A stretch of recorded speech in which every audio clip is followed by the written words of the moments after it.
Hello, thank you for joining us. My name is Susan Benford, and I am the chair-elect of Philanos. I will be taking over in July from Paula Liang, who's our current chair. You are joining our session today on how to create an endowment to grow your impact. And may I have the first slide, please? Our speakers today include Amanda Long from Philanthropy-Strategist Group and the Hobbs Foundation, as well as Sherry Magill, who's the retired president of the Jessie duPont Fund. Next slide, please. When we look across the landscape of Philanos affiliates, roughly 25% of them have endowments. And those endowments total over $23 million and range in size from $10,000 to $5 million. These endowments are funded in two general ways. First, from a portion of each member's annual dues donation gets allocated to the endowment. Another way is to solicit contributions that are distinct from the member's annual dues contribution. The income generated from the endowment is typically used to defray operational costs and or to top off the grant pool, or as we saw some in 2020, to create emergency funds in response to the pandemic. Next slide, please. So, needless to say, it's easier to start an endowment at the beginning of a giving circle. At that point, when you take this approach, the norm becomes having a portion of members' dues goes into the endowment. For many affiliates, though, that horse has left the barn. So there are other times to add an endowment. It might be triggered by a number of things. For example, some affiliates have started an endowment to honor the circle's founder. Others have started their endowment to fund an executive director. And others have started an endowment in response to a precipitating event, such as a challenge from a member to match her donation in the endowment. It's important here to anticipate how members may react to this. Typical responses have been, now less money is going to fund grantees. And a response to that, or a different approach then, might be to consider funding the endowment just with additional donations, not as part of members' annual contribution to the grants pool. And another complaint has been, or I should say another piece of feedback has been, I just want to support the grantees. And that's an occasion to talk about sustainability of your giving circle and also the power of compounding interest, which Sherry is going to point out in a bit. So now I'd like to turn it over to Amanda Long from the Hobbs Foundation. Amanda? Thank you so much, Susan. I'll just start with a little bit of background about myself and my experience managing a private foundation and endowment for a Florida-based family. We formed in 2003. Our principal was an IT entrepreneur who was transitioning from the sale of his company to establishing his family office foundation. He was an incredible success story as the product of the child welfare system. And so we embarked on this journey with the idea that our mission would be to provide supplementary support to nonprofits that created meaningful opportunities to disadvantaged children in our Tampa Bay community. We focus on at-risk children. That includes those involved in the child welfare system, from low-income families or are at risk of homelessness. This was going to be a way of continuing our employee, volunteer, and give back program with our now former company by becoming a community-based grant maker. As we have touched upon, earlier with Susan's comments, there are different schools of thought when it comes to thinking about spending down with direct support to charities rather than supporting an endowment. These are considerations that many giving circles raise that have an engaged membership and typically have consistent flow of cash donations, which is why not directly fund toward our charities today rather than taking a more capital preservation approach in the form of an endowment. So I'd like to get into a little bit more specifics about the advantages of having an endowment.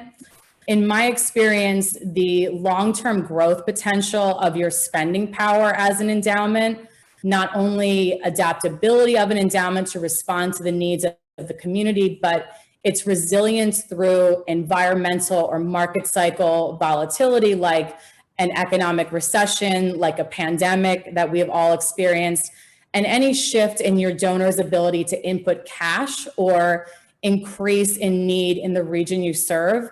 And also you have the opportunity to accept major gifts, bequests, and other planned gifts that allow you to become a key stakeholder in your community and in the issue area that you support. So for our foundation, or a giving circle in your case, what a long horizon look at sustainability gave us was the opportunity to go from a small grant maker who made one-time gifts, typically in the amount of $5,000 to $10,000 to our chosen charities, to really becoming a true partner to our nonprofits with a vested interest in their growth and development, and allowed us to keep pace with them as they refine their service delivery, as they improve the quality of their service to children, and became a more robust and expansion capable organization. You know, we had the ability to grow our spending to support them in doing that, which in turn strengthens your relationship with your grantees and puts you in a position to support them through the next stage of their life cycle, whether that be capacity building, in policy reform, in expanding their operations, piloting new programs, or replicating their program to respond to a larger community need.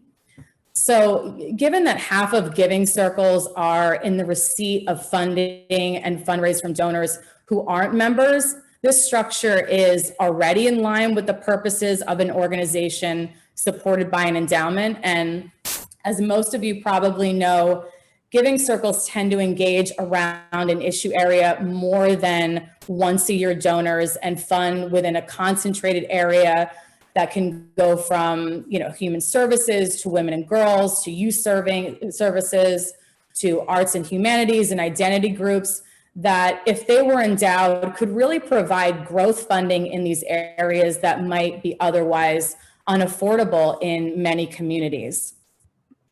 But I'd like to dig in a little bit more about how we define an endowment and the process of forming your endowment, what your options are, and the mechanism for how an endowment really grows. So, you know, in a broad sense, an endowment is a type of fund that all or in part of the principal can only be used after a predetermined time or event, and can be invested to generate income and capital appreciation to make funding available for your programmatic expenses, for your grant making and other charitable spending to support your nonprofit. So an endowment can either be designed as restricted or unrestricted by the donor in the purpose of its usage, or what they call a quasi-endowment, where the governing board is allowed to make those determinations. The endowment structure is designed so that the principal amount remains intact and the investment income is available for immediate funding. And the simplest way to form an endowment is to create an endowment plan by a host organization like a community foundation, a fiscal sponsor, or a giving circle network. You can create your endowment even in small amounts of cash or securities or other assets that are restricted or unrestricted in your managed account. So now that you have cash reserves and are growing cash reserves, which, like I said, doesn't require large donations or a finance committee or active management, you're still demonstrating sustainability and growth potential to those more institutional donors And you also have an opportunity to engage your members in planned giving that can provide more funds for your future grant making. This can include planned or legacy giving, which allows individual donors to make larger gifts to your fund that provides a lifelong income. A gift plan can work in conjunction with your members' estate and tax planning and can include equity, life insurance, property, real estate, or cash, and can be utilized to continue the work of your organization that will obviously go far beyond the capacity of discretionary income gifts.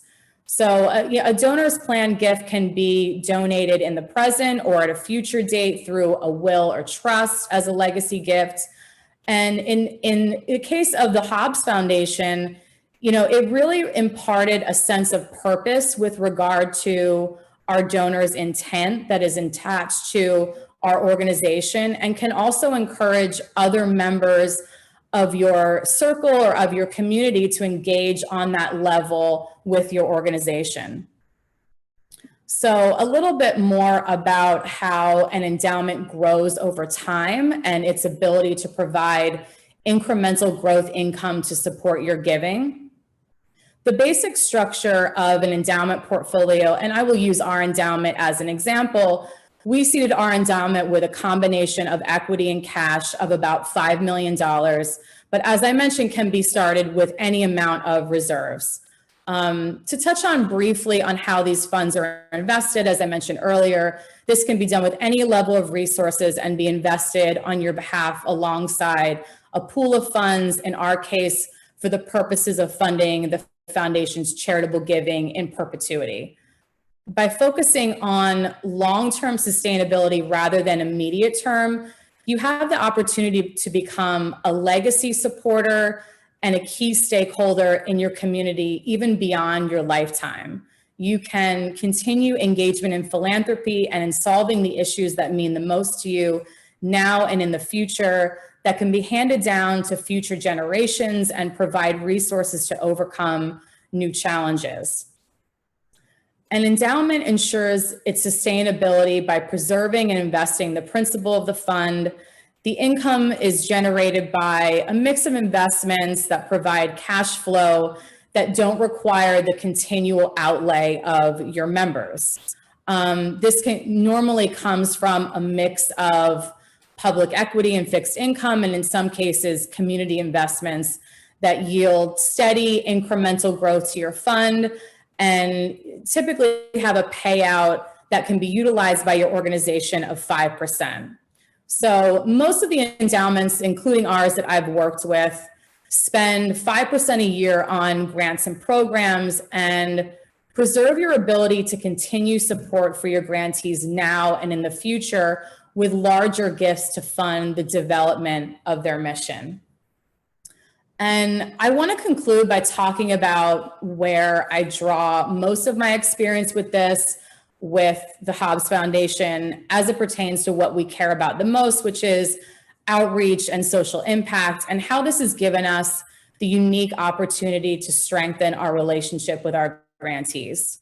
We started off by making annual donations to nonprofits of $5,000 each, and once we formed our endowment for the foundation, we were awarding $10,000 grants annually to a limited number of grantees in our local Tampa Bay community in 2003, 2004, which very much influenced the way that we thought about our mission. As a small foundation, we never considered that we would have a seat at the table when it came to solving broad scale issues in our community and supporting the ongoing growth of operations for nonprofits. But we saw ourselves having the opportunity to fill a supply gap, whether that be for children's homes, education, youth development centers. We were the funder that bought the extra backpacks and the computers and school uniforms, or made sure that a child was able to participate in a summer camp or football or dance team. And after a decade of doing that, I think we realized that we did feel as though we were making an impact, but in the midst of, I think, starting in the recession in 2008, we really wanted to do more. And because we had an endowment that grew with us, we suddenly discovered that we had funding to do that. So in 2012, we revamped our mission that focused on intervention and prevention, early child development, family stabilization, that was really guided by our desire to help reduce the number of children that were entering foster care at that time. Those that were experiencing childhood trauma and really shifting those long-term outcomes for at-risk youth. So, our endowment stabilized our giving, even in the midst of those short-term losses during this period, and allowed us to continue giving from our reserve funds to support nonprofits in their time of need. And, fast forward to 2020, just to put this in context, as I mentioned, we started out in 2003 having invested $5 million into our endowment and really coining the term of small to no staff foundation.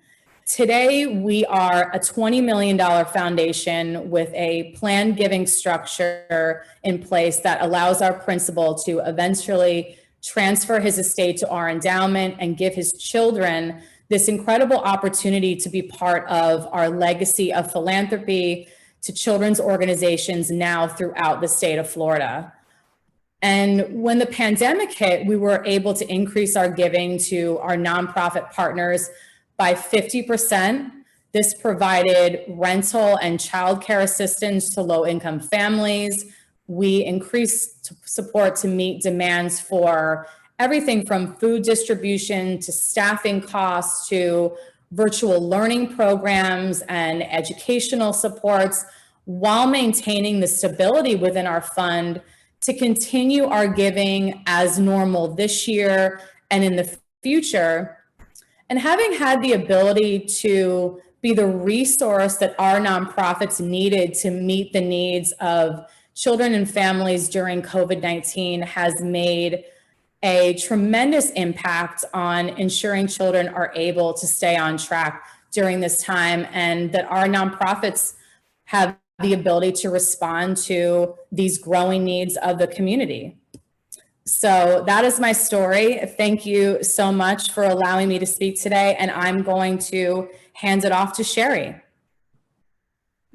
Thank you, Amanda. That's simply an extraordinary story about the power of endowment and long-term thinking. So as some of you have not had this conversation among yourselves about whether or not to create an endowment and what the purpose of that endowment is, I think it's really instructive to listen to what Amanda has said. Think of it as growing a portion of your capital over time to help you meet your objectives. Another way to put it is to understand that an endowment allows you to institutionalize your work. So you're thinking beyond immediate needs. Now, I can tell you that I think what Giving Alliances have done nationally is extraordinary, and philanthropy has to help address and alleviate immediate need. But we also need to think about the next generation and the generation after that. So I think thinking through whether or not you want an endowment, it's helpful to think from the perspective of your daughters and your granddaughters. Do you want them to participate in the kind of giving or learn from the kind of giving that you all are engaged in? And I think an endowment really helps you do that. Amanda's done a terrific job of talking about the advantages of an endowment, how you actually create an endowment, how you invest in endowment, and what it has done for a relatively smaller beginning foundation like Hobbs. And just think about where they are today. I actually think the dichotomy between spending all your money that you raise now and preserving a portion of it for the future, for future giving and supporting operating expense over time is kind of a false dichotomy. I think you can have it both ways. But I do think you need to be thoughtful and intentional and ask yourselves, what is the long-term objective of an endowment? So we're going to just share a slide about how this works. Amanda touched on a lot of this, but let's imagine a hypothetical giving alliance called the Social Good Giving Alliance. In 2010, they have an endowment of $1 million.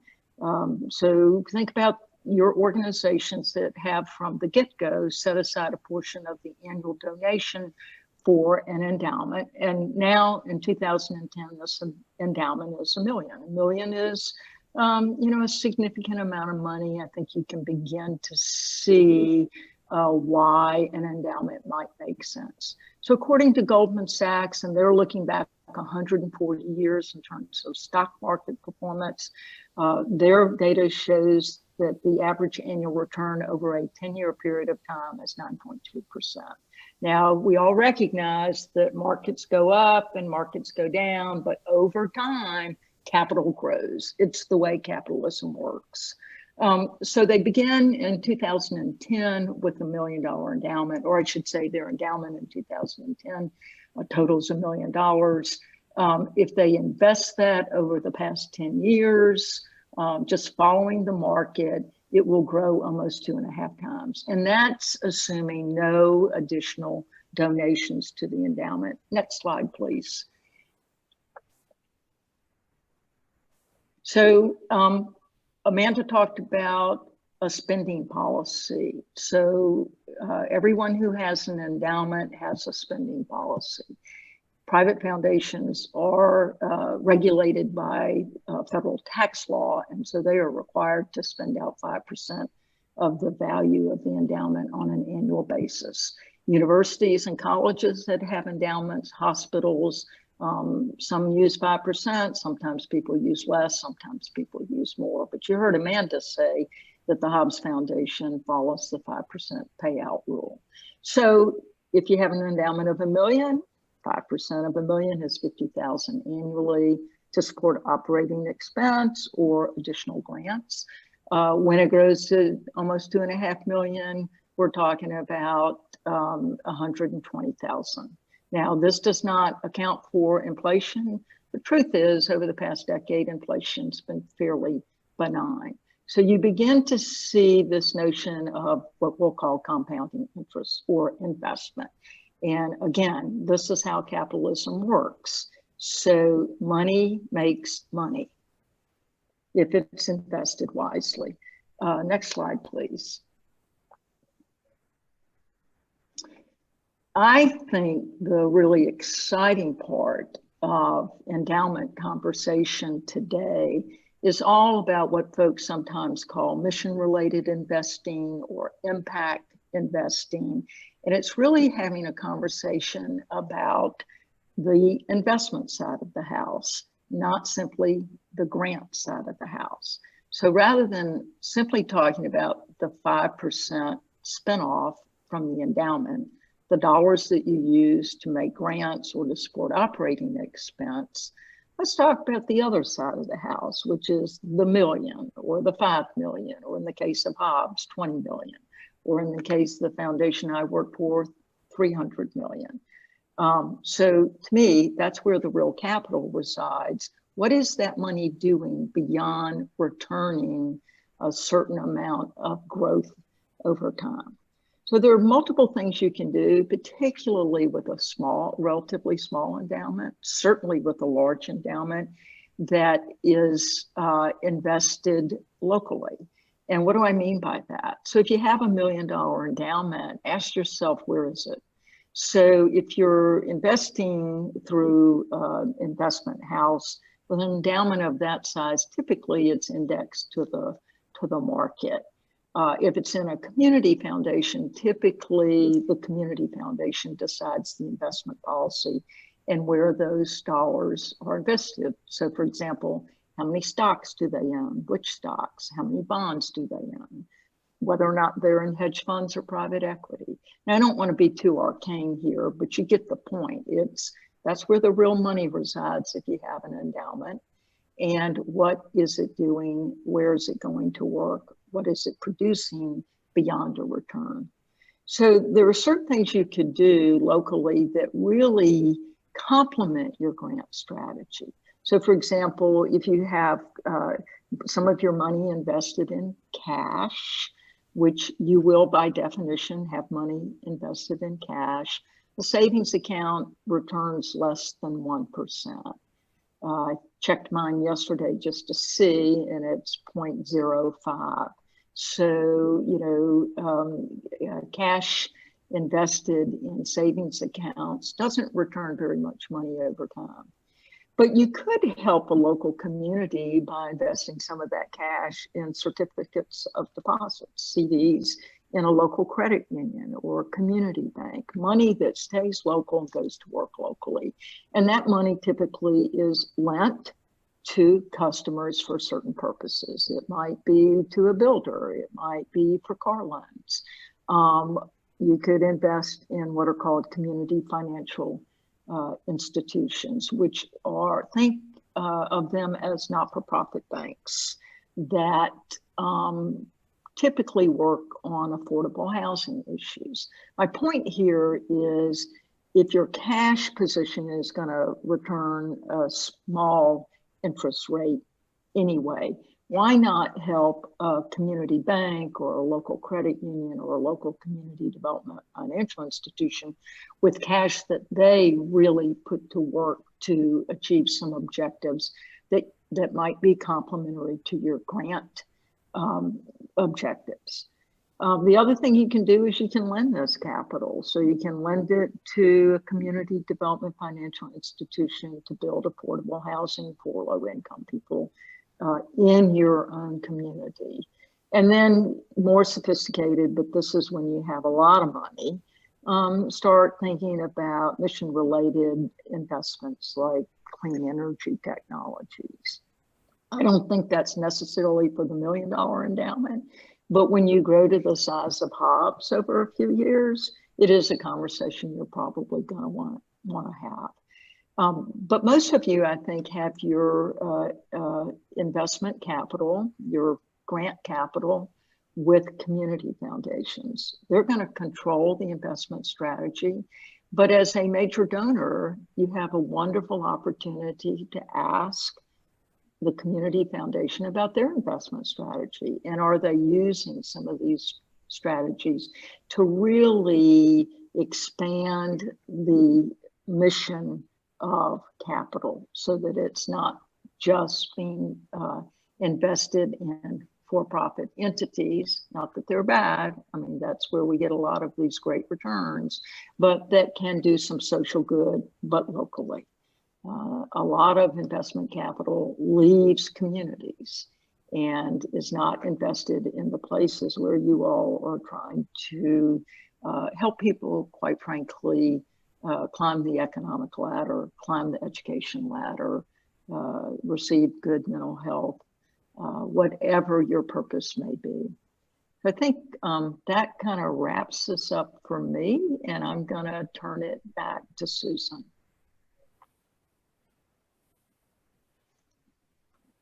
Well, thank you, Sherry and Amanda, for giving us such an overview of how endowments can benefit a collective giving group, the grantees that are funded by that giving group, and also the communities where the giving group is located.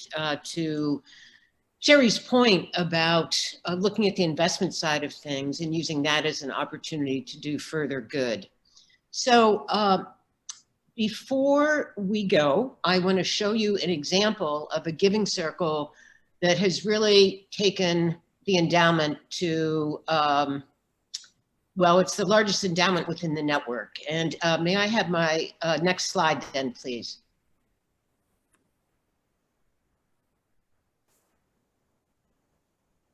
The Women's Giving Alliance of Northeastern Florida started its endowment when it was founded. And in the 20 years since then, they now have the largest endowment of any Philanos affiliate, and that is the $5 million amount.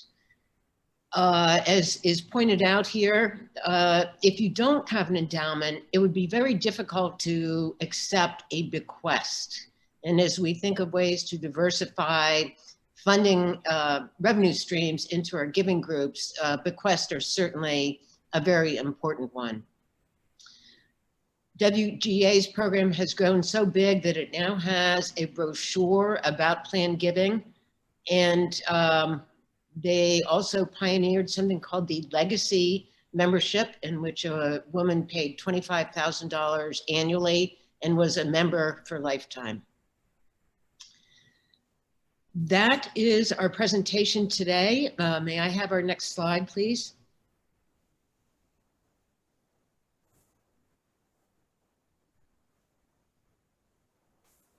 On behalf of Amanda, Sherry, and me, I'd like to thank you for attending this session and give a special thanks to our sponsor, Ginny Jarrett, who is a Philanos board member, as well as a founder of the Roanoke Women's Foundation.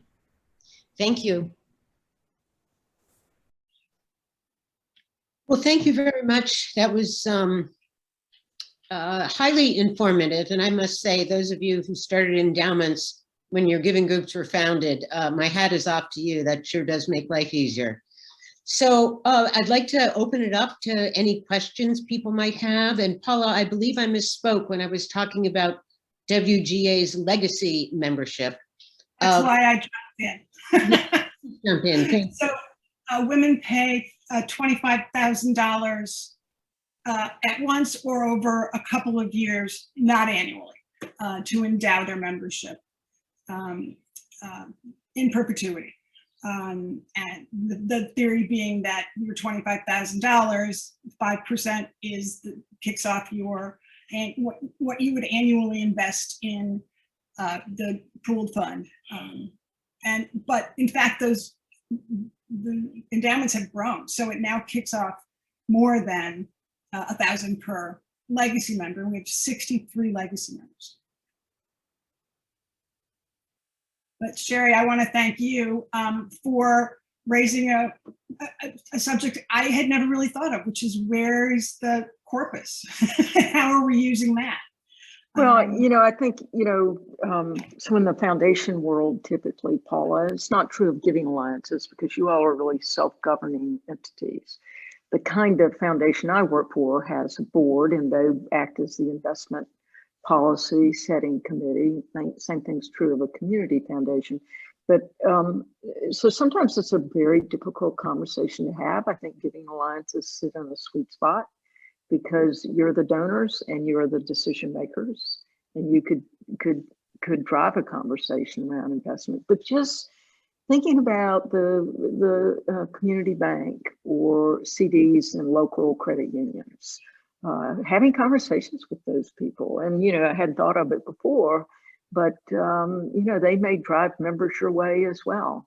But somehow too much capital leaves local communities through investment portfolios. And particularly if you think about the big endowments locally, hospitals, universities, foundations. And so we have to figure out how to keep more capital at home. And so I think y'all sit in just a perfect place to start to raise those questions locally. And WGA has been doing 5 years of work in poverty, and was a primary push behind a purpose-built community that's being built on the east side of Jacksonville. There's so many opportunities for synergy there. Right, that's right. And it's true in every city. It's true in every city, in every community, rural communities. To step back and ask the question of who owns most of the capital that resides here, and what does that capital do? There's a question in the question. Could you share a bit more about some examples of successfully and maybe less successful examples of marketing the endowment to Giving Circle members when you hadn't had an endowment from the beginning? Let me jump in with a comment I heard from the executive director of the San Diego Women's Foundation. Her name is Stephanie Cook. Their endowment is $4.3 million. And she told me that during the pandemic, they, not surprisingly, lost their revenue from anticipated events, and they had a slower growth in new memberships. And as a result, they relied on their foundation, which kicks off monthly 40% of their operating, kicks off annually 40% of their operating budget. And their members really understood at that point how pivotal the endowment was for the longevity and sustainability of the foundation, and that this has negated some of the initial skepticism, perhaps, about having an endowment. I would also say across the network. Yeah, it would be a great example of why to start one. Across the network, what I've noticed over 3 years is that anytime you make a change in due structure mandatory, you will get pushback. But if you make it voluntary, you won't. Well, and Paula, also to answer the questioner's question, I think looking to the experience of getting alliances like the one you're a part of, so real life examples and, a couple of scenarios. So Susan shared one. Oh my, what happens when we have a pandemic and this isn't the last one, or some kind of crisis? Because, we're talking about people who want to really meet crises and help people do better over time, help communities do better over time. So I think those twin examples might go a long way, because, in my experience in the not-for-profit sector and in philanthropy is we learn from our peers. You can read stuff all day long, but we really learn from the experience of others. So folks reaching out to you all, or you sharing some documents, or being available to talk to other groups, I think is could go a long way toward helping those who have not done it. And just because WGA started in the beginning to set aside a certain amount of the gift annually for an endowment doesn't mean you couldn't start today, with that kind of approach. Give 5% more annually, and we'll take that 5% and start to seed an endowment, for example. Well, and I also think it's worth repeating that another approach would be to not change anything about one's current dues structure and to start a separate campaign to fund the endowment. And to Paula's point, making that a voluntary participation is likely to make it more successful than imposing a new dues structure in which a certain percentage goes into the endowment. So that would be another approach. And I'd like to invite Amanda to answer in the chat if you'd like to. Amanda had some emergency dental surgery, so she's not on screen with us today, but she's happy to answer in the chat. And another question from Claire. Some giving circles are independent 501c3 organizations that manage their own funds. Are there any that use an endowment draw to partially or fully fund staff, such as an executive director? I don't know the answer to that, Paula, or do you? I believe there have been. I'm reasonably sure that a couple of our affiliates have started an endowment to fund a executive director. And there's across the 8 affiliates, there's like 2 that start staffing every year. Most of us are either unstaffed or are hosted by a community foundation that provides most of our back end. Yeah, but if you're an independent 501c3, which is what the questioner said hers is, it's a perfect way to begin a conversation about an endowment. That's why I talked about what it would be the purpose of your endowment. If you're going to staff, it strikes me that it would resonate with members that if we, create this endowment, we could pay for that staff position without taking away from our annual grant making. Perfect thing to do with an endowment. I also want to point out that the Washington Women's Foundation originally started its foundation with the purpose of being able to fund an executive director after the founder, Colleen Willoughby, retired. and whether they're still pulling funds from the endowment to fund the ED's role, I don't know, but that certainly was its the original point of starting the endowment.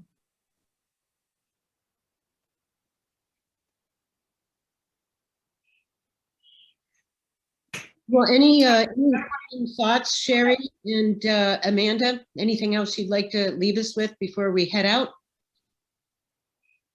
I would just say that I have a great deal of respect for what you all are doing. I think that community level philanthropy is critical to success of communities. And I mentioned the New York Times piece today, critical of the Gates Foundation. You know, celebrity philanthropy, meaning the folks who always grab the headlines and aren't we impressed by this enormous gift, I think kind of misleads the public about what we individually can do and can participate in. And I think these collective giving circles, stressing the word collective, is just, you know, it's encouraging, it's heartwarming, and y'all do yeoman's work. And so my hat's off to you. Well, thank you, Sherry. And I just want to share a comment from Amanda in the chat here. And she's responding to Claire's question about using endowments to pay for an ED salary. And Amanda says, hi, Claire, absolutely. Our endowment was funded with the purpose of covering annual operating expenses, including salary for myself, executive director, fees to advisors, and other expenses related to operational development. So there's another successful example of using the endowment for funding an ED as well as other operating expenses. So, and living in a town that does not have a women's foundation, I always tell folks, you know, if you want to leave a legacy for the women and girls of Jacksonville, we're it. That's a good marketing line. I like that, Paul. So anyway, thank you. Thanks, everybody. Thank you all. Thank you. And please do fill out the survey that's in the chat. Thanks again. Bye-bye.